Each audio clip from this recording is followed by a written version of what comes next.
You're listening to Fishing the DMV with your host, Thomas Ahrens. Fishing the DMV is brought to you by Jake's Bait and Tackle, located in Winchester, Virginia. If that doesn't get you jacked up, I don't know what will. Good morning, everybody. Welcome back to Fishing the DMV. I'm your host, Thomas Ahrens, and today I have a really special guest, one of our hidden gems, our jewels of our area, Pete Robinson. I mean, everyone, you know him, you love him. He's got such a long checkered history in the bass fishing industry. Sir, how are you doing? I'm doing great. I'm a little warm here in the DMV today. It's pushing 100 degrees, but I'm inside. I'm more or less air conditioned, and fishing industry is going fully apace. So I'm thrilled with that. We have so much to cover today, from, the Bassmaster season, AI, ICAST, making it in the industry, so many things. But first and foremost, I'd love to ask you about your side business and like how that's going right now with the economy and everything the way it is. Sure. I mean, it's tenuous in a way. We haven't seen an impact yet. I was at a media event at Hartwell first week of May, and there were 7 or 8 companies there, and they were basically saying that if tariffs came through, they didn't know what they were going to do because literally all of their product was from China. Obviously, sitting here in late June, early July, we haven't really seen that impact yet. I'm hoping that we don't. We may know a little more about it after ICAST. But right now, I'm just kind of keeping my fingers crossed. People still want to fish. You go to the boat ramps. Boat ramps are pretty full. I think people are buying tackle besides just minnow and jig heads. And, I figure as a writer who does a lot of advertorial work, if the tariffs kick in, that will kill some tackle companies, or at least kill their marketing budgets, and I'll feel it there. Some of the work that I'm doing for some of those companies will go away. And right now I have as much work as I've ever had. So I feel very, very fortunate.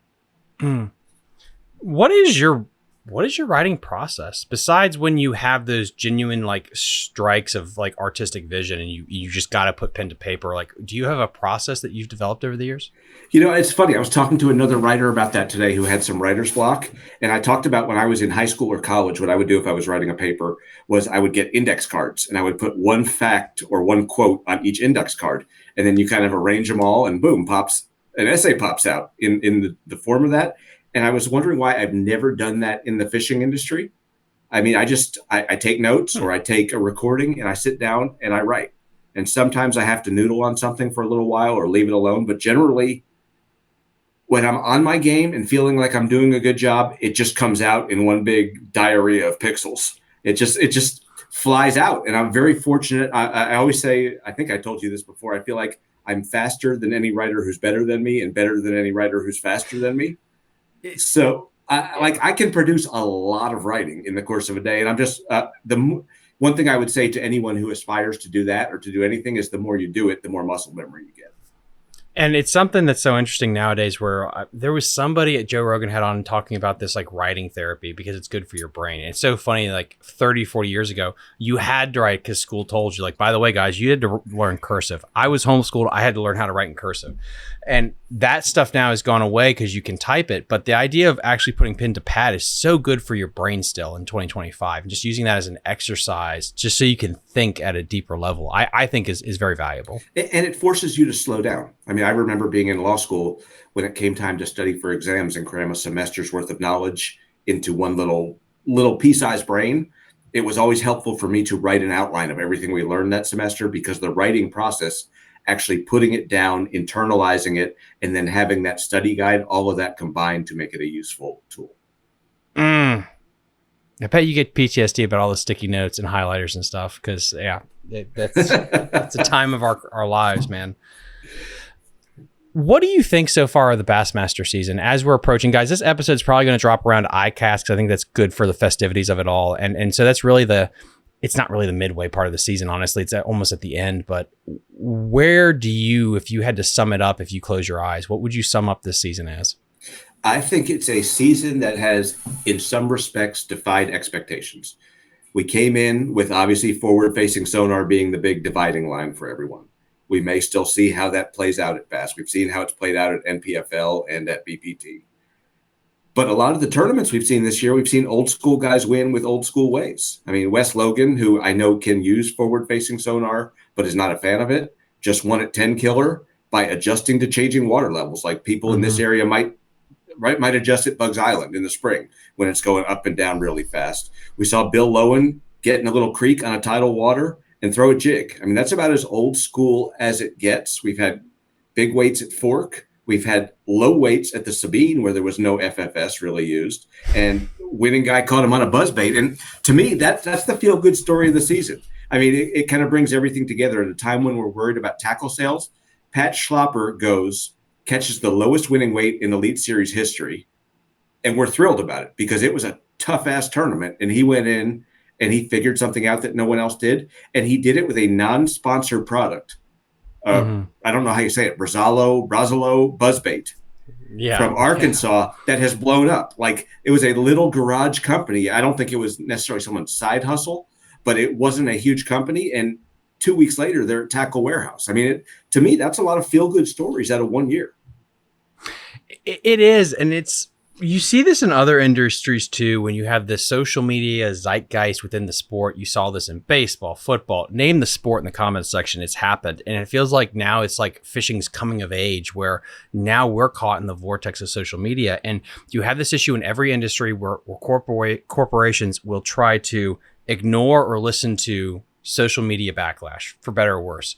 And it's interesting to see, based on just the case studies we've had about, like, should we react, whether it is a Chick-fil-A, a Miller Lite, a Coors Light, whatever. And you look at this with the zeitgeist of the fishing, and it's always worse on social media than it is in real life. If you talk to people on the street, I don't think you're going to get the same backlash as you do on social media. And it just really goes back with your stories. Like, it's not the evil, ugly monster that I think people make it out to be. I think that's right. And I think you're right. I don't know if you heard Dakota Ebert, Elite Series rookie, but longtime BPT pro. He was on Mercer's show, and he was talking about it. And he summed it up as best to me. He said, if we're trying to attract a Coca-Cola into this sport, they don't care whether we use FFS or not. They do care if there's a lot of negativity in the sport. And I feel like our sport, baseball, football, basketball, they had time for the negativity to kind of simmer. They've had chat rooms for years. They've had major press coverage. Our sport went from almost no negativity to suddenly, turning the knob up to 11. We went from 0 to 60 in a hurry. And I think that's why we're having the growing pains, because we didn't have those intermediate steps where people, sort of hashed out their little battles in real time. I 100% agree with that. And I think over time we're going to learn, because I think a big thing, like 10 Killer you brought up, is the schedule and where you go. That when the conditions were the way it was, where you had rising water, pros were saying, like, they're not offshore. All of the fish are moving shallow right now. There's no point in having scope, which was insane, because before that event, how many people in the echo chamber would be talking about live scope? And you have great live scope anglers being like, yeah, I have to do it this way without scope because I can't win. So it's interesting going forward. Will organizers be like, okay, maybe we should figure out where we go that would give a benefit to shallow water anglers. I've said it on my show, you're going to have places that will be considered live scope lakes and places that are more like a bank beating type of place. I think that's what you're going to have going forward. I think even if forward-facing sonar had never come along, there's a benefit in having diverse schedules, of having slugfests and grinders and tidal waters and deep, clear reservoirs. Like, if we want to prove who the best angler in the world or on a particular tour is, why not? It shouldn't be just, 7 TVA tournaments. We have to see diversity, and that helps us. I think I'm very fortunate that I learned to fish around here, but also I think fishing the Potomac and the James and the Rappahannock is kind of a cheat code, because there were certain things you didn't have to learn ever. So I like, even if I'm never going to go to a Shasta or a Lake Mead or Champlain or someplace like that, seeing little things that happen there influences the way you fish at home too, and it makes all of us better anglers. I mean, you said it. I would pay so much money to see the Bassmasters go to Lake Mead.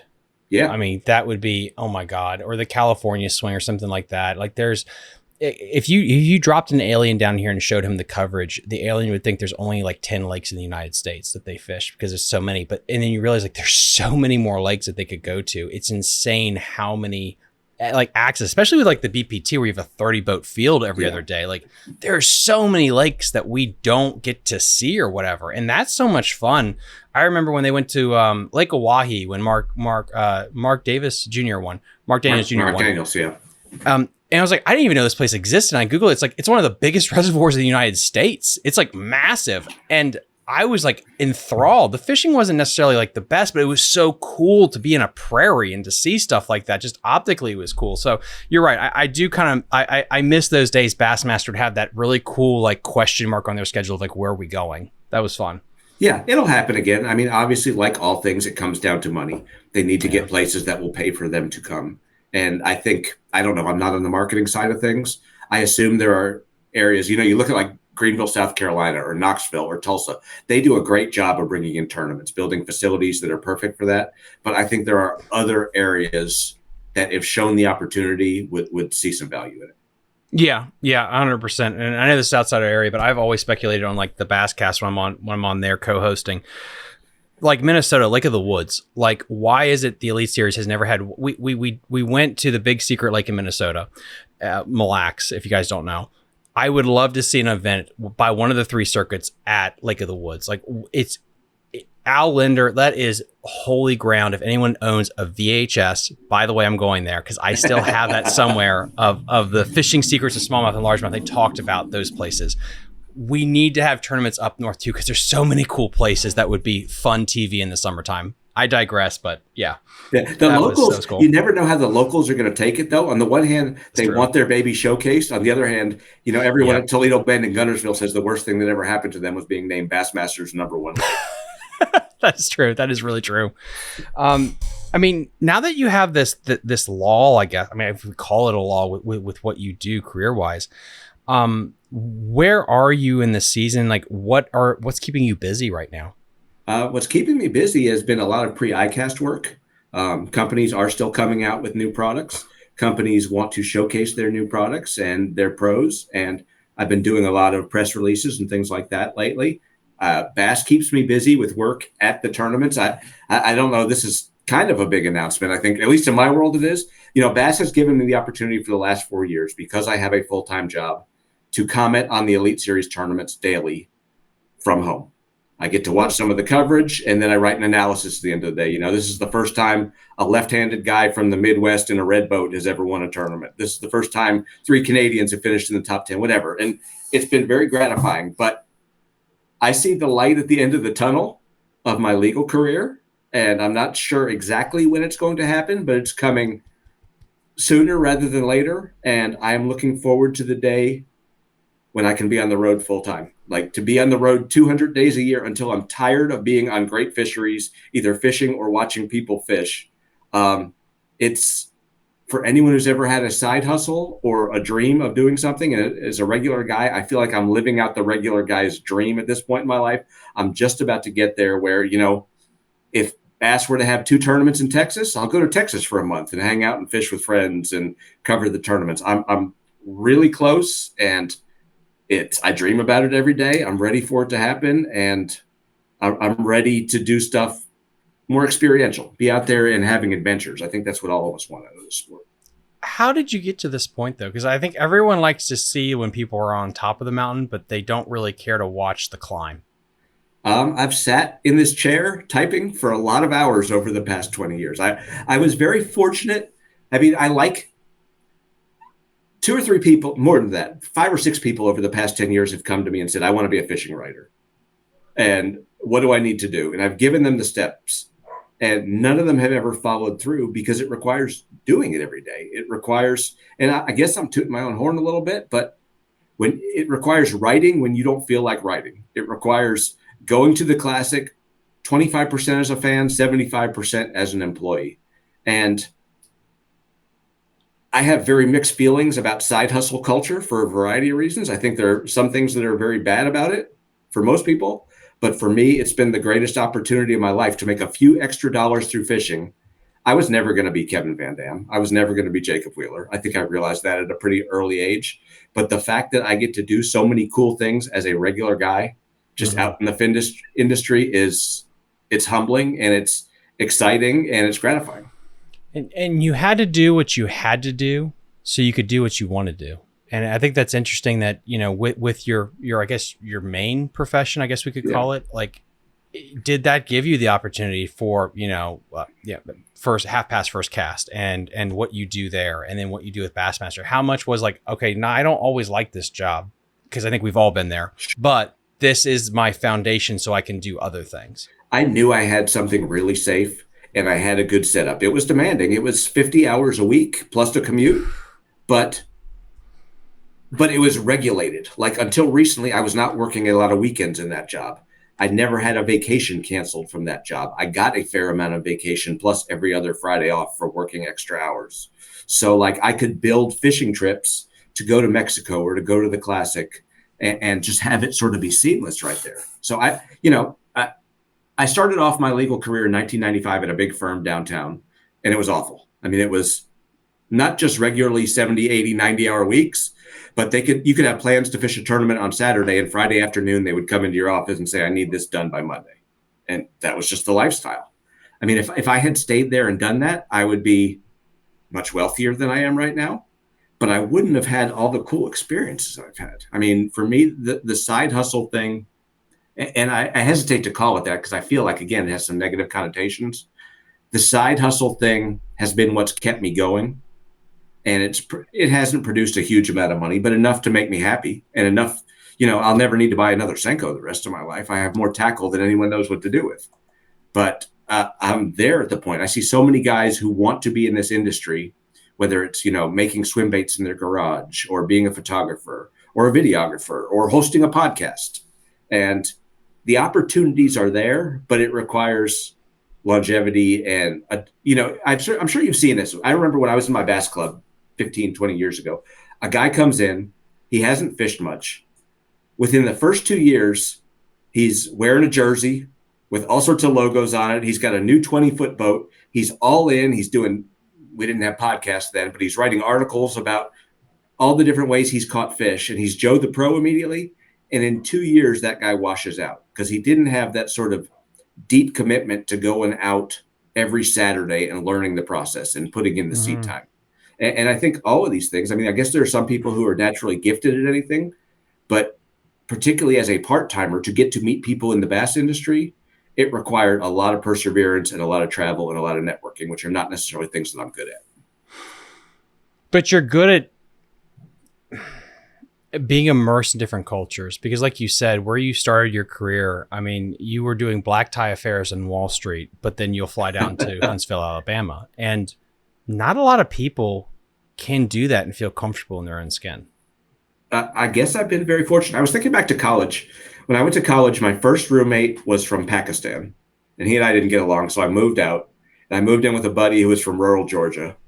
He failed out of school. Then I moved in with a friend who was from a farm in Kansas.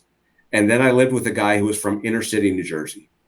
And then I finally had to live by myself by my junior year because I just couldn't stand being around other people anymore. But I think about that. And at the time it was trying to get used to being around people who weren't like yourself. But I really think that's why like the old Bass Club thing or the old BFL thing is the best thing in the world, because you have to get into a boat with someone. You can't get more than 20 feet apart from them.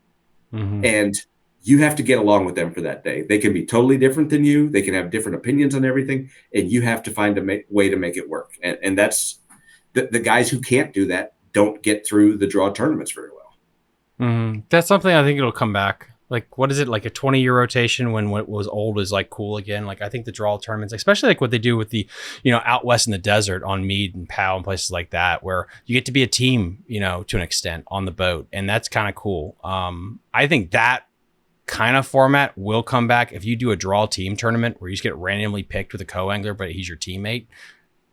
I think a lot of boaters would not be as so turning their nose up to it if it's like, okay, this is actually my teammate. I'm not competing against this guy. Yeah, I think that's right. I don't know that you'd want that for every tournament, but the shared weight tournaments are a cool concept here and there. And I just think, like, thinking back to my early bass club days in the Virginia Bass Federation in the mid 90s, like I was in a club where you couldn't be paired up with the same guy twice in a year. And it made for some awful days on the water because you got stuck with people who didn't know what the hell they were doing or were just difficult to be around or different than you. But it forced you to adapt very quickly. And I think I was very lucky that I got into the sport that way. For people that follow the podcast, this will be treading on the same old ground, but again, we've like almost doubled in size in 6 months. So I want to make sure new people can hear this. How do you go from lawyer to writer to, for lack of a better word, travel agent? Like, how did that work? I never thought that they were in opposition to each other. I mean, I always had the law degree. I got into the writing accidentally, and it became a passion. And I think one of the key moments in my life was I always thought that my identity was as a lawyer, and that writing was something I did as well as being a lawyer. But there was a time in my life when I realized my identity and my bliss is my writing, and the lawyering is something I'm good at and I happen to do, but it's not my full identity. And realizing that you don't have to be pigeonholed in one particular silo is important, because we're all capable of doing a lot of different things. And the travel happened organically too. We started going to Mexico a lot, writing about it. The owner of the lodge said, "I'd like you to work for me." I said, "Great." And then just like all these other trips, I got invited to Alaska. That turned into a relationship. We went to Guatemala. That turned into a relationship. So many things. As someone who's not been a good networker in his legal career, I've been a really good networker in my fishing career, and it's never felt like networking. It just feels like you're hanging out with your friends, if that makes sense. It does. Because they always say like, okay, well, this person's antisocial. It's like, are they antisocial or are they not in their clique? Because then you put that child or that person in their clique and all of a sudden they're bouncing off the wall. So it's interesting, because I want to go back to an earlier point. Sure. People are complicated. And I think this is where this is something, because I like to follow movies and script writing. Like they talk about there's no good writers in Hollywood anymore because they haven't done anything. Like the old writers of the 60s, 70s, and 80s, they fought in World War II in Korea and Vietnam. They lived a life. And so they could write complicated characters. And I feel like so much nowadays, because of social media, they want to label you as one thing. And they don't just like, no, you can be multifaceted. That's what's so interesting about the human experience, honestly. I think so. And I would say I've lived a pretty interesting life. Yes. I've been a lot of cool places. I've been around a lot of people who really matter in the sport that's most important to me. But I feel like when I sit here at my desk writing, I feel like I've led the most boring life in existence. Like I want to get out and have adventures. And I think that's what our travel business has really been about, is that, we call it half past first cast. And the idea was we both turned 50, my wife and I, and we said, holy crap, our life is at least half over. We better make the most of whatever cast we have left. So if that means picking up on a weekend and going to Belize because we're invited there, we're going to go. If that means going crappie fishing in Texas because we want to go crappie fishing in Texas, that's what we're going to do. If we want to go catfishing on the Potomac, that's what we're going to do. It's about making the sport fun again. At some point, I think, and this gets back to sort of the side hustle thing. One of the reasons I would tell people not to get into a fishing side hustle is because when your bliss and happiness becomes your job, it has the potential to decrease your happiness. And as someone who is a very eminently average tournament fisherman, it got to the point where it was not fun for me. I felt like I was going places I didn't want to go. At times I didn't want to go. And I felt like if I didn't perform and didn't practice enough, I was letting myself down. And I was leaving, even when I did well, I was leaving angry or disappointed a lot. And for me, for some people, that might be it. Fishing 50 tournaments on the Potomac a year might be their happy place. For me, I need something new to keep my juices revved up. Yeah. No, I can't fault anything that you just said there. And I like how you said about the side hustle, because that's a great segue there, because I want to make sure we'll put a pin in it, guys. We're going to go back to the Louisiana thing because I think that's fascinating. Sure. But with the hustle culture, side gig economy, whatever you want to call it, I think it depends on the niche you get into. Because if you are a blue collar guy and you want to start your own power washing or landscaping, dude, go for it. You're going to make a butt ton of money in Northern Virginia doing that. You just are. But the amount of emails I get, and I am a small fry compared to you, of people being like, well, how do I break into the fishing industry? It's like, this is going to be a long conversation because it's not easy at all. No, but look what you've done. How many podcasts have you filmed in the past 12 months? Oh God. Over 250 conversations. I mean, that's what it is. People say, how do I become a fishing writer? I said, you sit down and you write every day. Mm-hmm. And it happens. And I mean, I'm fortunate enough now that I don't typically look for clients. They come to me and I have as much work as I can handle. I'm hoping to test that further when I retire from my full-time gig and see if they can, tax me at that point. But you filmed 250 podcasts and you did a smart thing. When people start a side hustle, oftentimes they look at, how does my buddy make money? Or how does someone who I admire make money? And I don't know that that's the right thing. The thing you should look at is, what market is not being served already? You saw that no one was doing a podcast about things in our area. So you have guys who are winning tournaments on the Shenandoah, or biologists from this area. You have a theme around it, and a theme that can expand. So you found your niche and got into it and captured it completely. And that's how you build a business. Yeah. And be willing not to make money. Like, I think so many people get, and it's a balance. This is not 100%, but like, again, guys, you guys know I went and got my MBA in business development and small business, because this is my third small business I built. And money will come if you care about the customer and the culture is correct. I think I called it in my dissertation, the Chick-fil-A effect. Have you ever seen a Chick-fil-A commercial? No, but you know about it, and you know about the customer service. How they built their brand around something that is word of mouth. And again, I get it. If you have the money to spend on marketing, great, but word of mouth and building a community is such gold. It takes time, but if you do it correctly, you can build such a rock hard foundation that it can't be broken. But you're not going to make money right away, but you got to keep grinding. I think back, I got very lucky that sort of the initial years of my writing career were like 2006, 7, 8, right when the economy went to crap. And Mark Jeffries had started Bass Zone at that point, which is now run by Matt Pangrac. And Mark hired me to write 3 times a week, and he was paying me next to nothing. Now, if I had known that, if I had had that same opportunity today, I would say there's no way I'm doing it for the amount of money you're offering me. It was a ridiculously low amount.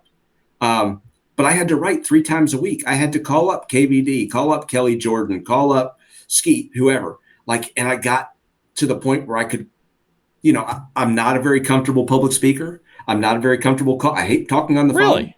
I feel that way. So I got to the point where I could call Skeet and say, hey, we need to get this done now. Or Kevin, when can I get some of your time? It developed some balls, for lack of a better term.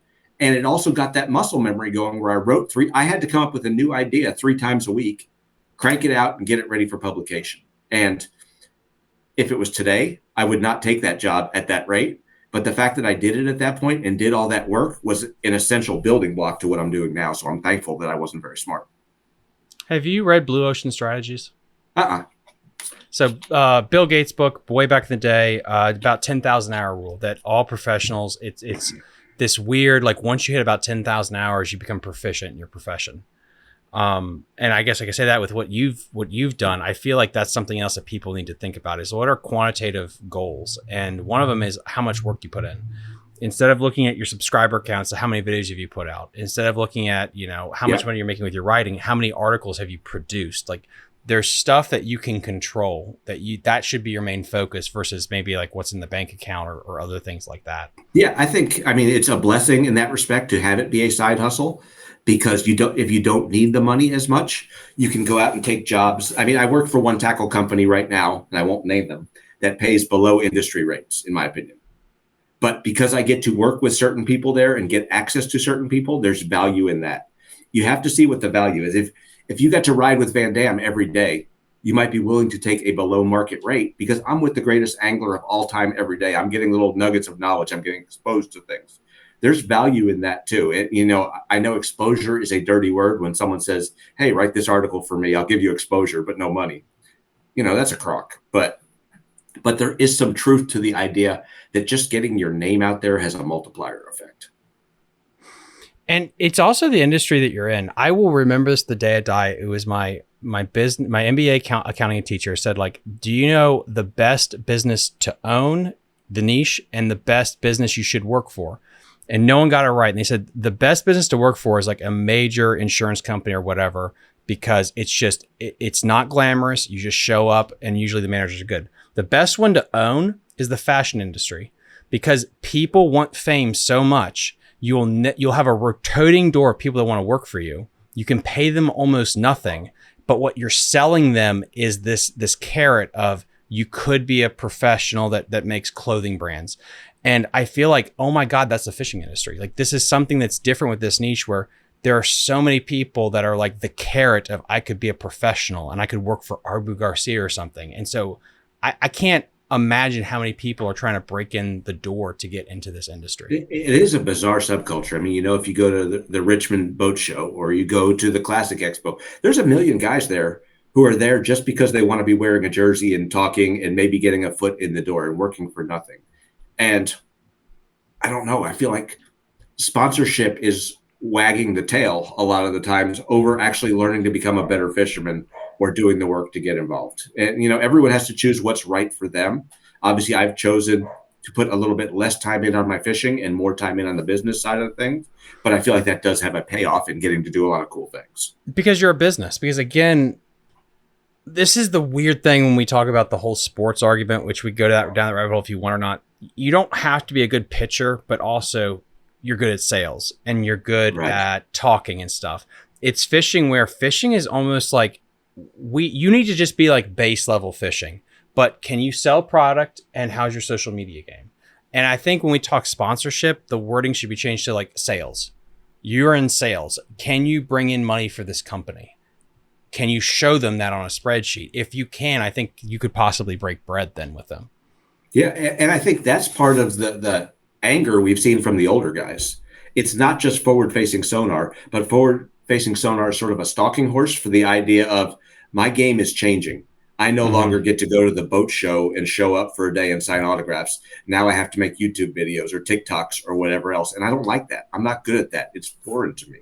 And I think that's sort of every generation has that. You have the generational angst, whether it's at the music that's coming up behind you or, as a writer, I thought I was going to be writing 5,000 word essays on, the meaning of life as seen through Kevin Van Dam's eyes. No one wants that from me. I mean, I'm writing a lot of 1,000-word pieces, 800-word pieces. I'm writing a lot of advertorial work, but it's the nature of the game. Everything changes, whether it's through AI or through the nature of the market or some other factor, and you just have to deal with it. Yeah, and it's almost like in the beginning, 20, 30 years ago, you'd win a tournament and you gain a following. But now, like, to be able to get in the position to win the tournament, you already need to have the following. Because you look at the biggest names in the industry, look at their social media. They're basically mini TV stations. Jacob Wheeler, Dustin Cornell, Scott Martin, name them all. They are basically little TV stations with how many people follow on YouTube. And if that's the case, it doesn't matter if you win a classic or whatever, because do you have that massive following baked into the cake that you can use that to I guess, maximize the return on your investment? And I'm always surprised at the guys who win the classic. I mean, you take the win when you can get it, and there's no such thing as too soon. But man, you just think someone like a Gerald Swindle has to be just licking his lips at the idea of winning one and see what he would do with that title. And then you see these guys who go out and do next to nothing with it. And it's frustrating because you have that opportunity. It's your choice what you do with it or don't do with it. But at the same time, man, you don't get many chances like that in a career in anything. And it's interesting because it's like what I think the industry should do versus if I put my business hat on. Because if I put my business hat on, it would be, do I invest all my money in one big name, or do I diversify my portfolio with multiple content creators that have, between 50 to 100,000 subs, and then I can get my product saturated that way? And I don't think the industry's figured out how to wrestle with that. I don't know. I always use my wife as sort of the test case for this. I'll ask her what social media about fishing she's watching, and she'll tell me, and it's never the ones I'm watching. She loves Justin Hamner and Patrick Walters. I had no idea they did something together. She likes Drew Cook and Drew Benton. I had no idea they did something together. So I don't feel as a 55-year-old man who's been in this industry for 20-something years now that I'm necessarily the test case. I may be the guy who's buying $400 rods and $100,000 boats, but I'm not the guy who's, the next generation purchaser that they're looking for. What do you think of kayaking? Since I've had you on last, the Bassmaster Kayak organization, the trail has taken off. They now are doing college. Torpedo a year and some change ago was bought out by Yamaha. Is that the future? Is that a growing niche? Where does that stand in the whole zeitgeist of bass fishing? I think any way we can add to it is good. I mean, we've operated in a silo for a long time. If you're not a bass fisherman and a tournament bass fisherman and a tournament bass fisherman in a shiny metal flake boat, then you're nobody. I mean, there's still a sizable percentage of people, probably the people who spend the most on the sport, who think that way. But I mean, if you're Megabass or Rapala or Plano or one of those companies, you better appeal to all of those guys. I mean, the kayaking is getting people out there who either don't want or can't afford the boat. Yeah, and I think that's what's interesting is because of, and for better or worse, guys, is my opinion, with boats becoming the GDP of the Dominican Republic and trucks are now $100,000. Like, you could have what used to be the cost of a house in cash in two things, your boat and your truck. And if you just got married and you have a kid on the way, you can buy a kayak for $5,000 and deck it out. And I can see that there's a growing disparity between the kayak and the boating community, which I hope somebody in the fishing industry has recognized this, like, this is a problem and we need to go the other way. And they're not just trying to milk it for everything it's worth, because there has to be a breaking point at some point. I just cannot see a boat being $300,000 or whatever. Like, I could be wrong. Yeah. I could be wrong. What I can't figure out is, when I first got into the sport in 1995, I bought my first boat in 96. It was a 1710 Ranger with a carbureted Johnson outboard on the back, 43-pound thrust trolling motor, 2 screens about this big, no jack plate, nothing else. And I was happy as a clam. How much? I think I bought it used. It was 2 years old. And I think I spent $15,500 on it. And I sold it 4 years later for $12,000. But like, there has to be a market out there somewhere for the 18-foot boat with the 150 on it. Yeah. I don't know what, maybe it's just, if you run an assembly line, the boats, it probably costs just as much in terms of time and materials to make an 18-footer as it does to make a 20-footer. So you might as well shove the big boats out there. But how do we convince the younger guys who maybe want a new boat or a relatively new boat that you don't have to have a 20-footer with 6 screens on it and forward face, especially where we live? I mean, on the Potomac, you can get away without having forward-facing sonar. As long as, personally on the Potomac, I'd rather have power poles than a forward-facing sonar, but I lived without power poles for a long time too. I mean, you can make do if you want to make do and get out there and fish. Oh, and then for everyone that's watching, so as this is being recorded, Keith Poche is trying to win on the Potomac. He just won on the James, and a rig specifically built for shallow, water fishing and stuff. So I hear you 100%. And this is where I'm fascinated. Like, where's the industry going to go? Because I just, my gut as a business person tells me, like, you have to hit a wall at some point. Like, I'm guys, I'm shopping for a new truck, and it's like, it's insane that the truck I bought before COVID, I can sell for a profit now. It's just wild. And I don't know where it's going to go, but I feel like there's got to be a ceiling at some point. And then what happens? Is there a correction in the industry, or how does this thing get readjusted out? Because I know some people in the industry will tell you everything's great, but are they just tiptoeing, past the graveyard? I don't know. I don't know. It's a little scary. I mean, I don't think as many fiberglass bass boats are sold as were sold in the 90s right now. I think we will see some boat companies go out of business at some point when things contract. Some of them will be overextended. I don't know. It's scary. I mean, things feel good to me, but I'm in a fortunate position, and we're in an area that has a fair amount of wealth. Yeah, I guess sadly, it depends on your perspective, but like, Captain Chief Konis, I literally talked to him for 2 hours today offline. And he's like, yeah, we're in a bubble. Like, this is the best place to live, exist, whatever, because you got the DC bubble for the most part. And yeah, we don't necessarily feel this stuff, but then you drive to North Carolina, South Carolina, and then you kind of realize what other people are feeling. And I guess that'll be shown in ICAST this year. Like, what are people's perspectives? Because I believe it's Berkeley or Pure Fishing. Like, they are deciding to just create their own studio and their own showroom. Yeah. So, I've had several pros and TV personalities say to me, they'll go to ICAST if their sponsors want them there, but they could spend that same time creating content or taking influencers fishing or whatever else and create a lot more sales than they could at actually ICAST. And I think at this point, the sponsors are to some extent in the driver's seat, and they can ask for both if they want. Where does that go then? Because in a world where Pure Fishing and a couple of other companies, let's say X, Y, and Z, decide they're going to do their own thing, but then that sponsor, that angler, they have to make a choice. Do you go to what Pure Fishing does, or do you go to ICAST if it comes down to it? Like, could this potentially start being some splintering that we're seeing in the future of the fishing shows on the national level? I don't know. I mean, even the local shows at one point were much bigger. The old Bassarama at the Richmond Fairgrounds was a much bigger show than what we see today. In-person stuff except for the relationship part of it, has decreased. Yep. I don't know how ASA's finances work. I don't know if the splintering of their exhibitors would be harmful in terms of the side effects of what ASA does, in terms of lobbying for fishing access, in terms of other industry-related protections. I'm not savvy enough or informed enough to know how that works, but I would see that as being a potential stumbling block. I think the biggest thing they need to do, this is what my when I did my Patreon's live stream a couple weeks ago, we talked about this, where they need to open up to the public. That's the next thing they need to do to keep ICAST alive. If you had one day where they could go buy a product, how many people would fly in to be there to buy product that they could have a year ahead of time? And would that help with their sales? Would that help with their attendance? If that's something they even want? I don't know. It's always been an industry show with no sales going on there. So I don't know if that adds a new layer of complication, but you look at the Classic Expo is always packed. Yep. I mean, someone could figure out another way to make a show like that 6 months apart from the Classic and possibly come up with something huge. No, I 100% agree with that. I really do. Where do we go from here then? In July, basically in 2025, like what do you see happening in the industry?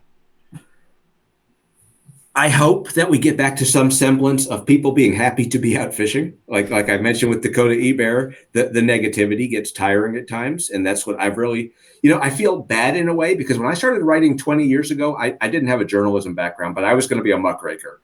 I was going to tell everything that was wrong with the fishing industry and criticize things and be a truth teller.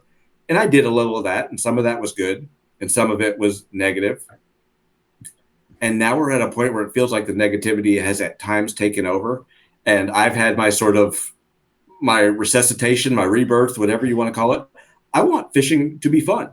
I mean, why did we all get into this in the first place? It wasn't to get wealthy, I don't think. It wasn't to be famous. It's because we loved when green fish pulled on our string. Yep. And I still get excited about tackle. I still get excited about going out on the Potomac when I realize that there's not a 200 boat tournament out of Lee, Sylvania when I get there, and I'm going to get to my spot before anyone else that morning. And the water's like glass. Like as many places as I've been, that first 13-inch bite on the Potomac of every day still excites me. And if I ever get to the point where it doesn't, we have a problem. Yeah. And again, I talk to a lot of guides that love scope because they're like, there are so many people that come out to go crappie fishing in the wintertime, and I have more clientele because I can put a kid and a mom and they can video game fish and they think it's the greatest thing ever. So this is the thing I hate about social media is the vacuum of the bad, but you never hear the guide being like, yeah, I've actually doubled my numbers this year because crappie fishing has blown up since Forward Fishing Center became a thing. You don't hear the positives too, to kind of balance out the negatives. So yeah, I'm glad you said that. Yeah, I mean, ultimately, the tournament circuits will need to figure out what they want to do, but I'm sort of a proponent of you do you when you get out on the water. Go fishing, do it the way you want to do it, and make it fun again. With half past first cast, sure. What is the timetable going from I would like to generate a partnership in this area to making it approved to then you can actually start trying to book trips? We've had historically, we started with Mexico, and that sort of came about organically. Are you saying for the client or for us to develop a relationship with a lodge? As a business, for how do you develop that? So Mexico developed organically, and then Alaska developed organically, Panama, they all kind of built on each other. But the one that we've had the eye on for the longest is Gavon Lodge in Louisiana. The only U.S. property we've had for a long time has been Alaska. And either because people aren't interested in trout and salmon fishing or because it's far or expensive, people don't want to go there. So we wanted to have a first partnership in the lower 48. And we had been to Gros Savon twice. The first time I bought a trip was, I think, 2018. I bought a trip to Gros Savon for 2 days of bass fishing at the Bass Fishing Hall of Fame auction. And my wife tells me she remembers that Edwin Evers was sitting in front of us. And she saw him bidding and raising his hand and raising his hand. And she just said, who's the jerk behind me who keeps bidding? And finally I won it. And she turned around and said, oh, the jerk is my husband. And she was a little upset with what I had spent on this 2 days of fishing. And then she went there and it was just awesome. So last year at that same auction at the Bass Fishing Hall of Fame, we bought a trip to Gros Savon, Louisiana, 1 day of bass fishing and 1 day of alligator hunting. My wife had never shot a long gun of any kind before. And she thought it was the coolest thing. I mean, she shot 9 alligators that day. She thought it was the coolest thing ever. And to have a lodge that's easy to get to. It has freshwater fishing, saltwater fishing, duck hunting, alligator hunting, eco tours. We targeted them. I mean, it's a place, some of your listeners may have heard of it because Zona films there, Skeet has filmed there, Mercer, Jimmy Houston. I mean, it's the place you go when you want to catch a whole bunch of fish and eat a ton of food. And it's easy to get there. You can either fly into Lake Charles, or what we do is we fly directly to Houston, and then it's almost exactly a 2-hour drive east. You can leave literally the Northern Virginia area in the morning and be there by lunchtime. And so we worked with them. They had no booking agents, but we said, we want to be your first. And so we just led our first exploratory trip down. I think we took 12 people down at the end of May, and it was a blast. And that's our newest group, Gros Savon. Look them up if you can. And we'd love to have people join us there in the future, or go down, whether you just want to bass fish, or whether you want to saltwater fish or duck hunt or do something else. Do you want to keep adding different locations, or does it get too much if you have too many locations? Like, where's your mind at with that?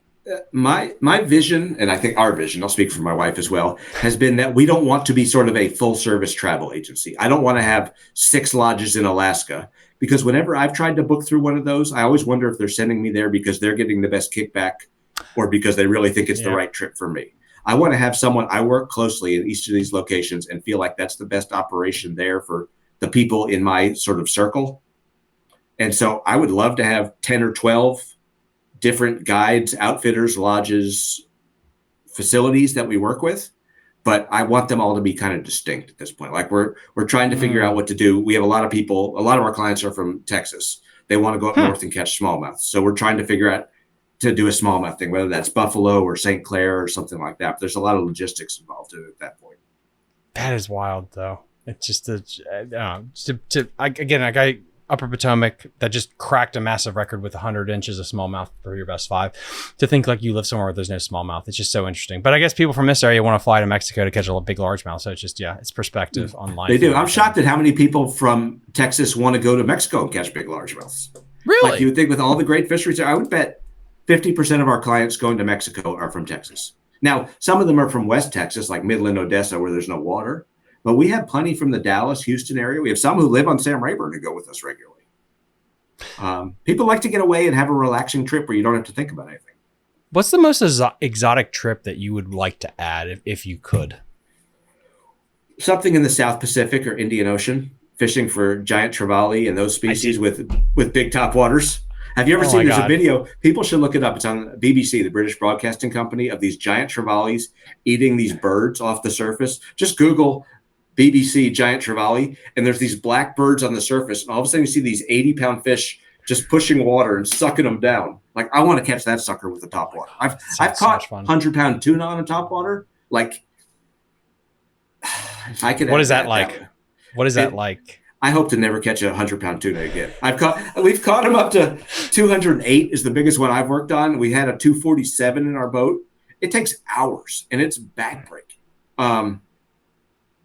So, God, that's gotta be fun. Like the 40 and 50 pounders, that's the perfect size fish. They're fun. They fight hard. They crush a top water, but they don't take 2 hours to reel them in. And what you're doing here, it strikes a chord with every person. I think it makes them a kid again, because I will remember one of the most, I'm going to say the hot take, the most influential program that came out in the last 20 years is probably River Monsters with Jeremy Wade. It was such a getting back to the roots of one rod, one reel, and you're just exploring, that exploring mindset of when you go fishing, that anything can happen. And the crazy places he would go and the things you catch. And to do this, like you said, like, it's not a bass. And I think in the fishing echo chamber of bass fishing, we get in our own heads that this is the coolest thing since sliced bread. BS. There's so many cool things you can catch on rod and reel in this world that none of us might have the opportunity to do. I think that's right. I mean, I think a lot of it comes down to ego. Bass fishing will always be my bread and butter. It will be my home. Yeah. It's what I love. I don't know why I love it, but I really do. Mm-hmm. I can think of reasons. I can make up reasons, but it's just something visceral in me. But I mean, you can say this too. There's nothing in bass fishing at this point that's going to surprise you in all likelihood. I mean, no matter what you see, you could go to any lake and kind of figure something out at this point. Any technique, you've seen them. When I go tuna fishing, I have no idea what knots they're using. I have no idea why the tuna are there. I have no idea exactly how to fight them to subdue them quickly. Like, it's okay to say, I don't know. And to be vulnerable in that way. And it's actually very freeing to say, show me how to do this better. I can't cast a fly rod worth a damn. But when I go to Alaska and I get a big rainbow trout on a fly rod, it's exciting because it's something totally new. Is it hard on your end when it comes to just work and time when you're dealing with taking people to another country? Alaska, technically, it is in the United States, that doesn't count. But when you do these trips to Mexico or places like that, how much of a stressor is it when it comes to logistics for you? It's a stressor to make sure that it works out well for them in every respect. And that's sort of a sliding scale. But all of us work hard for the money that we have. You go on this trip, you're taking a leap of faith that it's going to be good, that it's going to be smoothly. There are certain things that we can't control. So like until people come back from their first day of fishing and say it was awesome, like my heart is beating through my chest, because if they come back and they say, we never saw a fish today, the motor broke down, the beer was warm, etc., it reflects badly on me. I think that's where having my wife, Hannah, has been a huge benefit, because she's really good at getting on the phone with people. I mean, we have a couple from Tennessee. They had never been out of the country, and they went to Panama with us. I don't know if they'd ever been out of the Southeast except to Florida. And they went to Panama with us, and the wife, she got sunburned, she got seasick, she didn't talk the whole trip. And I was like, we're never going to see these people again. And literally her last words were, when are we coming back? And they've been to Panama with us 4 times, Guatemala, Alaska. Wow. Like, to open someone's world like that, and I don't take all the credit for that, but to make them feel like they're in a safe set of hands to go and do that is a thrill. Because, the first time I went to Brazil or when we went to Africa, it was daunting. If you don't have someone who you trust and you're confident in, it can be pretty awful. Africa's got to be wild to set up a trip for. we had someone else set up our trip when we went to Africa in 2016. But I remember we went through customs. I think it was 5 times in one day, because like we had to go from South Africa to Botswana to Namibia to Zambia and then back into Botswana. And there were literally these little shacks that you had to go back through. And, luckily we had a guy who took us through and got it all done. And I remember, I think we were going into Zimbabwe, and which was, for lack of a better term, a dictatorship at the time. And they had a picture of the dictator over the doorway. And I went to take a picture of it with my little phone. And all of a sudden I felt 2 giant hands on my shoulders telling me not to do that. And I realized, like, you're potentially in deep doo-doo in a lot of these things. I mean, we tried to leave it wild enough that people feel like they had an adventure, but try to smooth it out enough so that they're not in a war zone. So they're not in a war zone. They're not shot. They're not stuck in a random country without a hotel room, and they're catching fish. Like, we control it. It's a classic fishing thing. Control what you can control. What did you catch in Africa, or were you there for fishing? We were there mostly for safari, but we fished for tigerfish, which kind of looked like a cross between a striper and a bonefish. And my wife caught, my biggest was, I think, 10 or 11 pounds. She caught one that was 14, and they have double hinged jaws with giant teeth. And we were fishing for them with like big Mepps spinners and spoons. And I would say they have one soft spot in the corner of their mouth. So for every 10 that would bite, maybe you'd hook 4 or 5 and maybe catch 1 or 2, because they were just so fast. It was cool. And you had to fish out of a pontoon boat because there were hippos around. So if you fished out of a small boat, they would turn you over. And there were crocs everywhere. But I would go to Africa even without a fishing trip. Like, the fishing was awesome. But every day in Africa, you see something, you're like, there's no way I'll ever top this again. So I need to save my pennies, figure out a way to write about it, and get back there. That's wild. That's wild. Then the next thing, honestly, like, and this is off the wall, not fishing related, but did you ever think about being a writer, like to write books and novels or fiction or anything like that? Did that ever cross your mind? I started a novel about fishing on the pro tour at one point, probably 7 or 8 years ago. And I made it through about 40 pages of it, and then I kind of gave up. I have ghostwritten 2 books, one for a prominent businessman from the area about his business philosophies. This was about 7 or 8 years ago. And he was in wealth management, one for one of his clients who was a very wealthy African-American woman who had Alzheimer's or had the early stages of dementia and wanted to write about her upbringing in rural Alabama for her daughter, and more specifically for her grandchild, before she lost her memory. So I ghost wrote her autobiography. That's so cool. I would like to write a book. I've often thought about it, but like, from a timing perspective and partially from a monetary perspective, like, I don't know if I can get the ROI for a book at this point. Is it about ROI, or is it just to be able to put your flag on top of another mountain? I want to say it might be the flag thing. I might want to say I've done it. I mean, I've done a lot of cool things. Like, I've written TV show scripts for the fishing industry. I didn't know that. That's so cool. I used to write Classic Patterns, which was a show sponsored by Pradco. Yeah. I wrote the scripts for The Hit List, which was a deer hunting show with Andy Morgan and Gerald Swindle. And I'm not a deer hunter, so that was hard for me because there's only so many ways you can say, the giant buck or old Belvedere's is coming in, whatever. It was really hard. There were a couple of Dave Wolak and Dustin Wilkes had a show for a while. I did some scripts for that. I don't know. I just want to keep testing out the different things. And a book might be on the horizon. Like, I would love to follow the tour. Have you ever read the book Bass Wars from the 80s? No. It's a book about following Rick Clunn and Randy Blockett and a couple other guys in like 1986 on tour. And it's a fantastic book by Nick Taylor. I would love to go out on tour for a year and follow a rookie or follow, if it had been Rick's last year, to be able to embed with him and do something like that. Just for me. Amazing. Like, I don't really want to do it for the planting the flag on the moon or for the money. I want to just be part of that day-to-day adventure. I want to. Did you ever see the movie Almost Famous? Mm-hmm. So it's a kid who talks his way into Rolling Stone. He's 15, and they put him on the tour bus with his favorite band. They don't know he's 15. Like, I want to ride the tour bus. I want to be out there every day and have stories come to me rather than having to get on the phone and saying what's happening to you. I want to see crazy things happening. And I mean, fish around here. You go out on the Potomac every weekend, you'll see some amazing things. It doesn't have to be exotic for it to be cool. I miss that I don't want to say that grungy, down to earth kind of writing style. And it kind of reminds me back in the day when FLW, if you won the All-American, they paid your way and they did a little TV show about you the next year. I know Mark Daniels Jr. did that. A couple other guys did it. It's the same thing where you have this where it's like, okay, Pete's going to follow you around for your first year and write and do that. Like, that would be a great book and a great show, honestly, if they bring that back.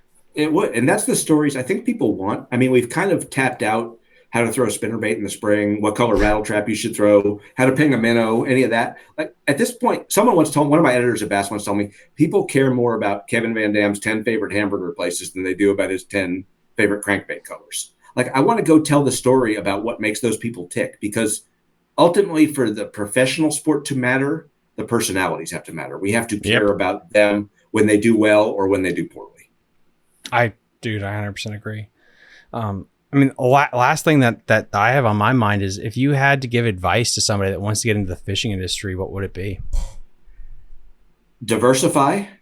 Don't put all your eggs in one basket. I mean, I always think of, cable TV installers or TV antenna repairmen or typewriter repairmen. Like, if that's where you put your eggs, you're out of business today. Like, I've realized that I just want to write, but I have to do some YouTube stuff. I have to get on the phone and talk to people. I have to do advertorial work. If you're just doing one thing all the time, eventually AI or the market or someone who's better than you at that is going to take it over. But if you're someone who's indispensable and shows up every day, and that's one thing I want to say, like, I don't love covering the Bassmaster Opens because they tend to be really hot and they tend to take a long time with all the anglers in it. But someone asked me, can you cover the Open on the Chesapeake Bay at the end of this month? And I jumped at the chance. When else do I get to go to a tournament? So if any of your listeners are there, please come up and talk to me. Say that you saw me on Fishing the DMV. And, ask for advice. If people want to be in this industry, don't be afraid to be criticized. Ask for advice and get out there and do it. I mean, we all anyone who's listening to the show is either related to you, related to me, or really into fishing. Uh-huh. And if they're really into fishing and they want to somehow be attached to the business or they want to do it full time, there's a way. It may not turn out to be exactly what you thought it was going to be, but there's a lot of opportunity out there. There is 100%. And if it's not promoting somebody else's product is easier than creating your own. But I will say the best bang for your buck is, Milliken's talked about this before, like, own everything about it. And in the long run, you'll be good. Make a better spinnerbait. Go do it. Go do something like that. Like, you have the ability to logistically do that in a small batch. And like you said, with the buzz bait, it could go off. And then all of a sudden you have a niche into the industry. And everyone has a skill. I mean, there's something you can do better than anyone else. And I don't know that I'm a better writer than anyone else, but the fact that I went to law school and had to write a lot translated into this in a way that I never thought it would, and gave me a lot of joy in a way that I never thought it would. So I certainly wouldn't stomp on anyone's dreams. I'm telling you, you're probably not going to be the next Jacob Wheeler, but that doesn't mean you can't do something else in an industry that's very near and dear to you. And I'm living proof of that. And I'm happy to give people advice on that, on some of the mistakes I've made. I've probably made more mistakes than I've had successes, but it all adds up after a while in a really good way. Pete, as always, scholar and a gentleman, guys, go check him out. Is there anything I can promote, shout out for you here? No, I would just love to hear from people. If you see me at the Open on the Upper Bay, check out our website, Half Past First Cast, and get your kids fishing. Get your wife fishing. If you're someone who has a wife or a girlfriend. My wife is from Chicago, had never fished until she was 35 years old. Now she leads trips to Mexico without me. She's caught more giant fish than most guys will in their lifetime. If you get your wife involved, she's not going to want to go to Disney World or Paris. She's going to want to go to El Salto. 100% to that. And then, guys, if you want to know here on the show, so you don't have to go Google it, the Chesapeake Bay event is July 23rd through the 25th, Northeast River. That's where it's going to be, Anchor Marina. So again, July 23rd through the 25th, you can see Pete up there as well. As always, guys, link in the episode description to everything that we talked about. Please go check out Half Past First Cast if you want to book a really cool trip. If people are interested in a trip, what trips do you have coming up on the docket they can still get in on? We are starting to book for Mexico for the next season. We are hosting trips in Guatemala next year. We're hosting trips in Alaska next summer, in Panama next May.